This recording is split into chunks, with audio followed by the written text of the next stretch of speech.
This video is sponsored by Voodoo.com.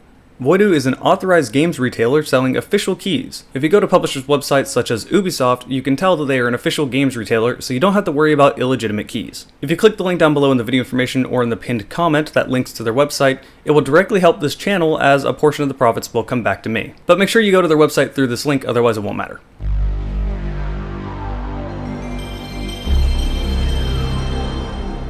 Here's a puzzling situation. A year ago, a mod came out on ModDB with a very high rating of 9.7. Admittedly, there were only 7 votes, but still, these 7 people really liked the mod. With that said, this mod doesn't exist anywhere on the internet. In fact, just finding the mod to begin with is difficult, because the modder didn't do himself any favors and named the mod Area 51. Even though there are tons of things named Area 51, it's a name done to death, and there was a popular game back in 2005 named Area 51. So just finding it is difficult. But taking it a step farther, it really doesn't exist anywhere. In my time searching, I found 2 areas where it existed. There was a Reddit thread with about 7 comments or so, and that was when the mod came out, and it was just saying, hey look, it's out, and didn't really gain any traction. And then there was a 6-second YouTube video of the intro of the mod. And that's it. No reviews, no playthroughs, no walkthroughs, no guides. Nothing exists of this mod. It's perplexing, because the mod is a very good mod, yet no one seems to know anything about it. Now, this mod is a Russian mod, and I'm sure that contributes to it being not really on the internet in some ways, but other Russian mods have gotten popular outside of Russia, say Paranoia, so I'm not sure why this one slipped so far under the radar. Alright, I've talked for too long, let's go on to the actual mod itself. The mod is a Half-Life 1 mod, but it actually runs on the Zosh engine, which I probably pronounced incorrectly. The Zosh engine, to keep it short, is basically an in-between of Half-Life 1's Gold Source engine and Half-Life 2's Source engine. It's a lot more stable and has seen a lot of improvements like, say, better lighting and better texture quality. That means you can play this game as a standalone in this engine without having to own Half-Life or anything else. And the visuals really do stand out in quite a few different ways. They look really good, but they're also a little jarring because they take assets from so many different games. They're mostly consistent, but then occasionally there's something else that just doesn't fit with what the modder was originally going for. As you most likely notice, there are Doom 3 assets all over the place, and the atmosphere feels very much so like Doom 3. But then you have Half-Life 1 NPCs walking around, and imagine if you had a Half-Life 1 NPC walking around in Doom 3. It's really weird and out of place. Another example is the weapons. Pretty much all the weapons in this game are Doom 3 weapons, but occasionally there's a weapon that isn't. Let's take one example, the Desert Eagle. This does not fit in at all with the other Doom 3 weapons. I'm not really sure why it's there. I'm sure he could have done a better job coming up with a sort of fake Doom 3 weapon, but he went with the Desert Eagle. It's fun to use, but it doesn't really fit in at all. So the assets are inconsistent and at times can be a little all over the place, but most of the time they fit the Doom 3 aesthetic very well. And really, I'm nitpicking, the game looks really good for a Half-Life 1 mod. As for the story itself, it's a little bit difficult to understand because I don't speak Russian. There is an English translation, but it's poorly translated English through Google Translate, and this doesn't actually translate anything in the game but the objectives, just so you know what you're supposed to do to progress throughout the game. So the Russian is still Russian, you can't understand it, there's no subtitles, and you can get the gist of what's going on, but you won't really know the fine details. What it seems like is that the story is an odd blend between Half-Life 1 and Doom 3. You're accidentally spawning enemies into this world through a teleport that failed and everything went wrong. Again, I don't know the fine details. I don't know if these aliens are spawning in actually from hell, if they're spawning in from some alien planet like in Half-Life 1. Who really knows? All we really know is that something went wrong and there are aliens trying to kill you. Go shoot the aliens. The presentation for the most part is good, but at times can be a little annoying. Aesthetically, the game looks really good, and it nails the atmosphere that Doom 3 nailed years before it. With that said, this mod loves cutscenes. Cutscenes that drag on a little too long and you can't skip them. These cutscenes are mostly just the camera panning throughout the environments, which feels more like the modder was trying to say, hey look at how good this looks, where I would say, I don't care, let me play the game. So the cutscenes can definitely be a little bit annoying. There's also a weird quirk with 2 cutscenes in the game. If you're using game capture in OBS, it will just straight up crash the game during these cutscenes. It's not really a problem with the mod, and I also had similar issues while using the Zosh engine before, so there's some odd incompatibility with OBS game capture and this engine or this mod. Just note that if this happens to you, it's the game capture, not the actual mod crashing. While we're on the topic of presentation, I just want to double back and say that this person really likes his Doom 3 assets. I mean, almost this entire game is Doom 3 assets. Even the main character has a Doom 3 Marine model. If you look in the mirror, it's the Doom 3 Marine. If you look at your feet, hey, you can see your feet in this game. That's pretty cool, but it's a little bit buggy. If you jump and crouch, you can see the back of your head, and when climbing through vents, sometimes the model will clip into your view. For the most part, this doesn't cause any issues, but just some small, minor quirks. For the most part, the game runs at a solid 60 FPS. I can only remember one room that actually dropped my frame rate a little bit down to about 40 FPS, but aside from that, it ran completely stable at a locked, solid 60 FPS. If you don't count the OBS crashing, which was OBS's fault, not the mod's fault. In general, despite almost all the assets coming from Doom 3, the game looks really good. But looking really good doesn't mean anything if your mod doesn't play well, right? So how's the mod play? Remember when I said the modder really likes Doom 3? Well, the modder really likes Doom 3 because a lot of the areas are taken directly from Doom 3. With that said, it's not just Doom levels remade in this engine, it's just areas of that level. One room, like say that room that had Super Turbo Turkey Puncher in it, that may have been remade in this mod, but it's connected to a room that's completely new that you won't recognize. It's almost like what developers do to make multiplayer maps.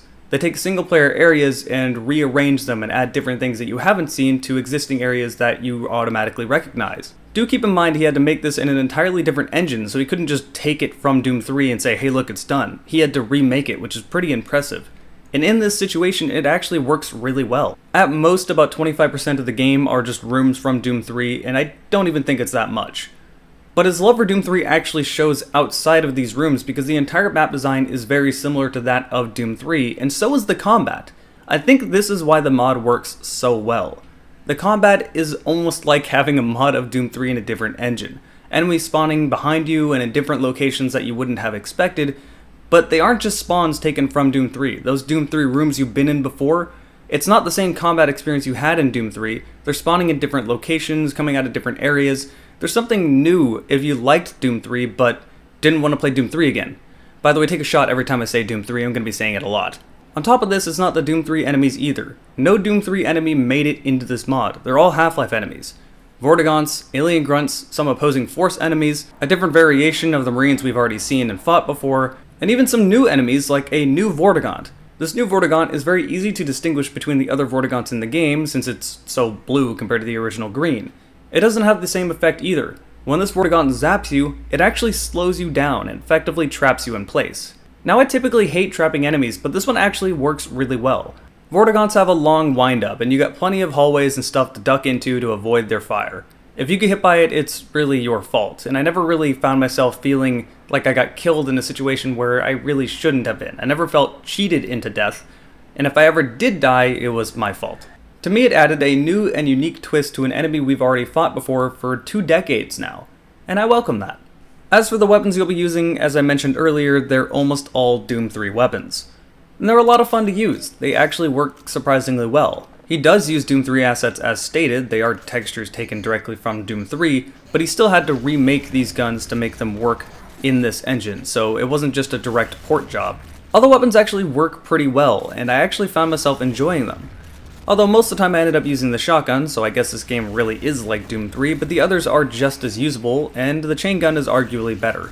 Alright, let's talk a little bit more about these weapons. The starting pistol is the Doom 3 pistol, and this thing looks really small compared to the original Doom 3, but in all reality it just looks average size for a pistol because that Doom 3 pistol was huge. It feels like it does a little bit more damage, killing Vortigaunts in 3 shots, and it retains the original Half-Life pistol split function of firing very quickly but becoming inaccurate, which I actually found useful because this entire environment was really claustrophobic compared to core Half-Life 1. The Desert Eagle is more or less just a reskin of the original revolver, which again doesn't really make a whole lot of sense as to why they did that. I think an original revolver would have fit better within the atmosphere of this mod. The Doom 3 SMG is probably the weirdest one out of everything. It is just the Doom 3 SMG with Counter-Strike P90 reload animations if you look at it, but it's more accurate than core Half-Life 1 MP5, thus being more usable, but it also retains the split function grenade launcher aspect of the original MP5, so it's this odd blend of Doom 3 and Half-Life that just makes it a lot better than original SMGs were in both Half-Life and Doom 3. It's kind of the best of both worlds. The shotgun feels more or less like the shotgun did in Half-Life 1, including the split function to fire 2 shells at once for no reason, and it has the Doom 3 assets, meaning it looks like the Doom 3 shotgun, and I don't know, I have such a soft spot for the Doom 3 shotgun. It just looks so ugly yet so beautiful at the same time. Who says real beauty when it comes to a shotgun is the SPAS 12? You're shotgun shaming. The chain gun, as I mentioned, is really good. It doesn't have the windup that it did in Doom 3. Instead, it fires instantly and fires very quickly. High rate of fire, instant damage, does a lot of damage. This thing will kill pretty much anything in the game very quickly. With that said, you move really slow when you have it out, so you can't really carry it at all times. I did find an exploit though. If you quick save and quick load with this gun out, you will move at the normal speed, so you can abuse that if you want to. The same thing applies to the next gun, everyone's favorite, the BFG. But in all reality, this BFG is just a reskin of the displacer cannon, so you've kind of used it before, but hey, I still had fun with it. There's some other weapons I could talk about, but I'll go ahead and leave it at that. You get the point. It's a weird blend of Doom 3 and Half-Life when it comes to the combat and the weapons, and it feels actually really fun. If you like close combat, but you want something faster than Doom 3, this game sort of gives you that. Like, core Doom 3 played really slow, and personally myself, I loved it, but at the same time, Half-Life 1 is a fast game. So when you have a mod of Half-Life 1 and you try to slow it down to what Doom 3 did, that would be a little strange. So this modder didn't do that. He kept the best aspects of both and meshed them together. With that said, everything isn't flawless and peachy. There were definitely some big problems I had with this mod that got me very frustrated. The actual way you progress throughout the game is more like Doom 3 than it is Half-Life. The game and map design is really good, but it's not that linear. You kind of have to go different ways to find key codes to progress through certain doors, and key codes I usually absolutely hate, but none of these are really hidden in places that you won't find. They're just PDAs laying around in cubicles, and you're bound to walk by one and press E, and hey, now you have the code. Anytime you see a code, you can press tab at any moment, and the codes will be there on the side of your screen telling you what door they correlate to, so you don't have to remember anything either. So in all reality, this modder just placed some in certain areas that force you to go over here first before going to another door over here. You could do it out of sequence, but you're still going to need that key code in order to go through that one door. So in general, the game sort of does what Doom 3 does by putting you into a hub area, having you explore the hub area, and then go through one door to load the next section. And this is actually really fun. With that said, the way you went about doing this with codes caused some serious issues. If you don't find one of the codes, you will literally be unable to progress until you find it.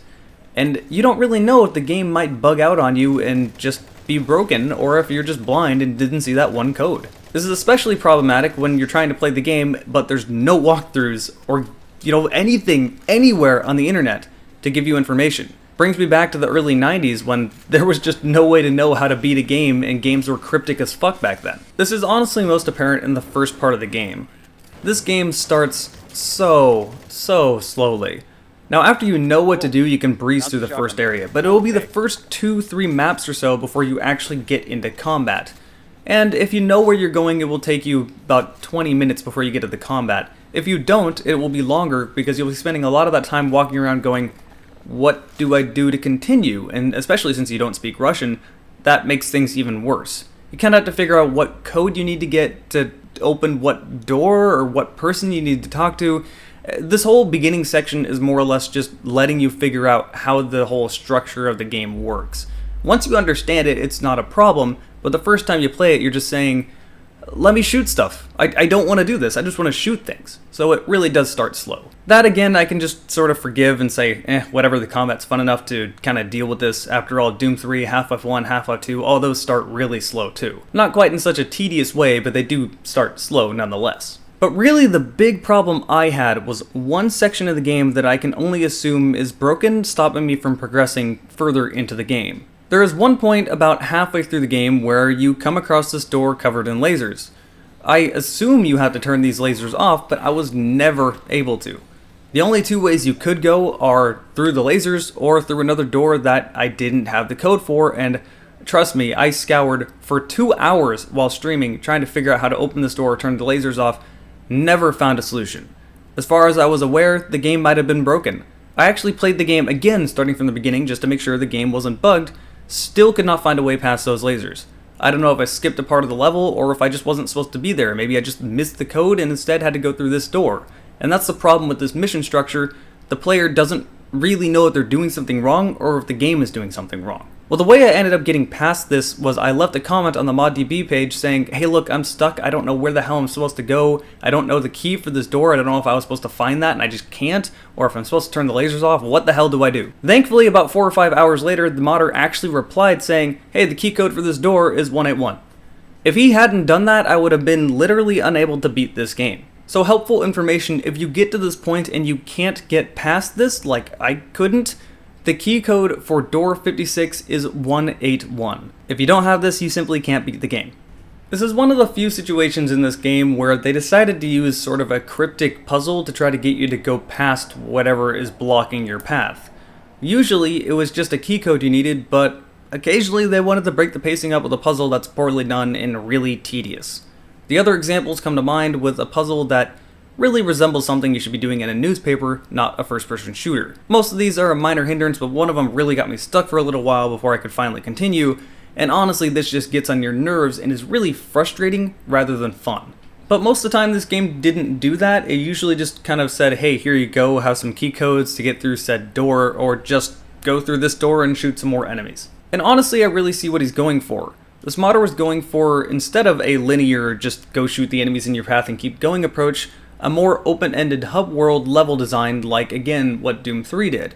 And for the most part it worked, but there was a few hiccups here and there that really got on my nerves. They're not very common, but they definitely do exist. In fact, I probably wouldn't have mentioned these anywhere near as much if it wasn't for that one literal game-breaking moment where I couldn't get through that door and simply couldn't progress through the game, because that's a really, really big problem.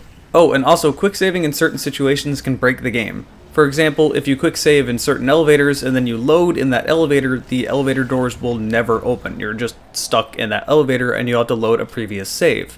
Or if you quick save during a cutscene, it will break the cutscene and the script making NPCs walk and talk just won't happen, and the game will just sit there looking at the cutscene and nothing will happen. So just to be sure, don't quick save in elevators or during cutscenes. But that's basically it. This mod is a very, very odd mesh of Half-Life 1 and Doom 3. It has Doom 3's map design, sort of Doom 3 combat mixed with Half-Life's movement in combat, and it works, actually really well. As claustrophobic as you think it might be, as bad as that sounds, it's actually a ton of fun. The only other complaint I have about this mod is that it ends really abruptly. There's no end boss fight, it just kind of says, the end, this is the end of episode 1, congratulations, you did it! And that's cool, I guess, but at least you could have given us a big boss battle with like a Gargantua or something. I don't know. Anything would have been interesting. And of course, since this is a mod, we don't actually know if we're ever going to be getting an episode 2. Mods come and go, and mods go on a hiatus, and mods just sort of die.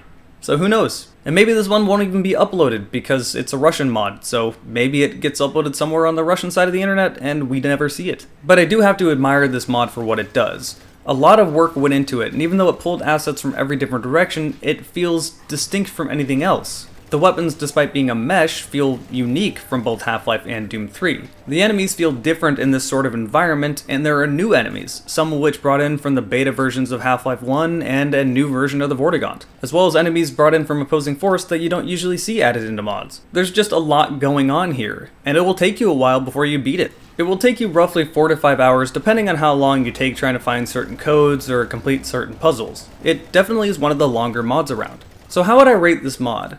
Well, I have a different rating system than what other people would use. I tried to use more of an emotional rating scale instead of a number scale. I've never been a big fan of number scales.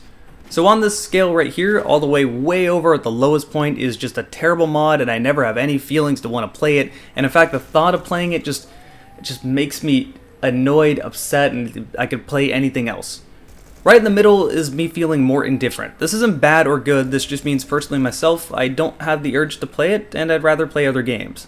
Then over at the other end of the scale, I love the hell out of this thing and I could replay it over and over again and not get bored. Surprisingly enough, as much as I complained about this mod would end up on the high end of the scale. There's just something really fun about this claustrophobic combat that makes me think of this odd blend of two of my favorite games of all time. And the combat really didn't get old, it's just a lot of fun. Maybe we can kickstart this mod, because as far as I know, this is the only review anywhere on the internet, and the only gameplay anywhere on the internet. This is probably the most underground mod I've seen, and for the quality of this mod, that's a little bit of a shame, because it's done so well. But that's all I have to say when it comes to this review. I hope you guys have enjoyed it. A big thanks goes out to my Patreons. Again, I really couldn't do this without you guys. Everyone over on Patreon, everyone over donating on Twitch, everyone helping me in the other places aside from YouTube, with YouTube not being financially viable anymore. Again, I say this every video, but you guys have no idea how much this helps me.